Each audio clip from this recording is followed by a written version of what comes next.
안녕하십니까. 명품 변호사 TV의 조영주 변호사입니다. 오늘은 판결을 하나 소개시켜 드리려고 합니다. 제가 이제 그 노동위원회에서도 많이 보는 그 행태 중에 하나인데요.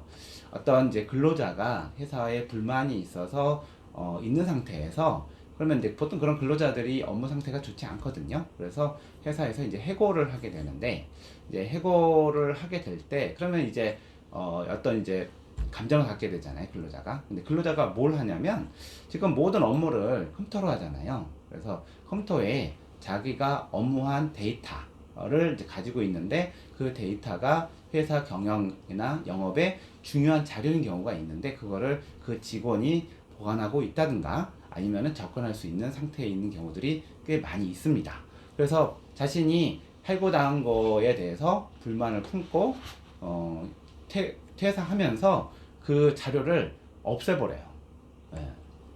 그래서 또 그 원래 그러니까 이 판례 요 사건은 뭐냐면 그런 경우도 있지만, 만약 회사에서 어떤 자료가 있으면 반드시 백업을 해야지. 만약 그 자료가 날아갈 수도 있잖아요. 그러니까 항상 백업을 해야 되는 중요한 자료가 있는데, 고의적으로 이제 그 회사의 자원을 이용하거나 회사의 이익에 반하는 행동을 하는 사람들은 뭐 그런 회사의 중요한 자료를 빼돌리는 경우도 있거든요. 근데 이 사건은 뭐냐면, 어느 회사가 있는데 회사가 잘 되는 회사인가 봐요. 그래서 이 그 직원이 두 사람이 이 회사와 유사한 상호를 가지고 비슷한 일을 시작한 거예요. 따로 자기가 살림을 차린 거죠.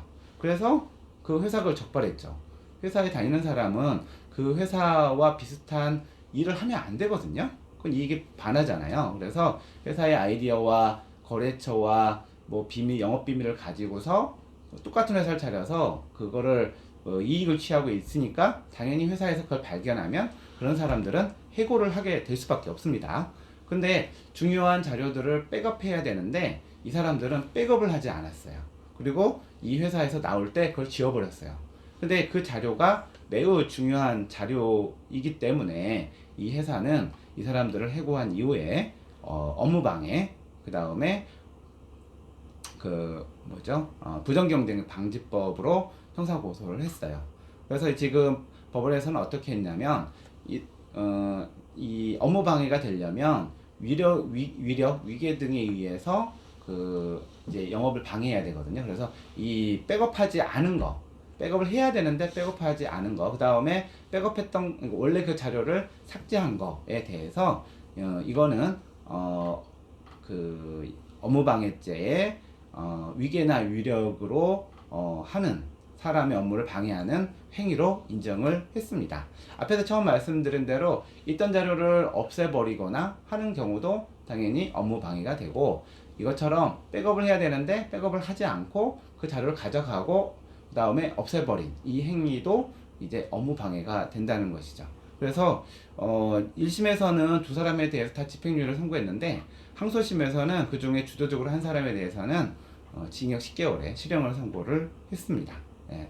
그래서 사실 이제 직원들 이런 경우가 적지 않게 나타나고 있어요. 근데 이거는 분명히 불법행위고 업무 방해죄가 돼요. 고소하면 이 사람들처럼 실형에 처해질 수도 있어요. 근데 회사에게 자기가 불만을 가졌다고 해서 회사의 중요한 자산인 어떤 자료들, 데이터를 갖다가 없애버리거나 이용하지 못하게 만드는 이런 행위들이 종종 일어나고 있는 것 같아서, 뭐 감정적으로 회사에 불만을 가질 수는 있지만 이렇게 하는 행위까지 가면 형사고소를 당해서 감옥도 갈 수가 있거든요. 그래서 해고당하는 입장에서야 근데 해고당하는 입장에서도 할 말이 있겠지만, 해고하는 회사도 분명히 입장이 있거든요.